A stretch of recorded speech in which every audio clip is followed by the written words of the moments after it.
দেখতে পাচ্ছেন এই মুহূর্তে আমি দাঁড়িয়ে রয়েছি কাছাড় জেলা সোনাই সমষ্টির অধীনে।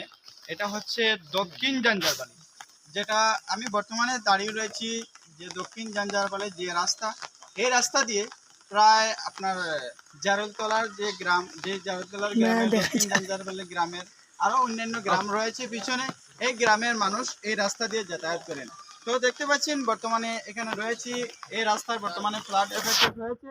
তো এখানে আমি স্থানীয় যারা রয়েছেন তাদের কাছ থেকে আজকে যে কিভাবে ফ্লাড এফেক্টেড হয়েছে, কি ধরনের ক্ষতিগ্রস্ত করেছে তাদের কাছ থেকে জানার চেষ্টা করব। কইরাম যে আজকে সকাল থেকে কেন এই রাস্তার মধ্যে সকালে জলুল আসলো নাকি? না জল আসবে না। সকালে মানে রাস্তার মধ্যে কোনো জলুল আসলো না? জল আসবে না। আচ্ছা, এই জলে এখানে গ্রামের মানুষের কতটুকু ক্ষতিগ্রস্ত করছে? বেশি ক্ষতিগ্রস্ত হয়েছে।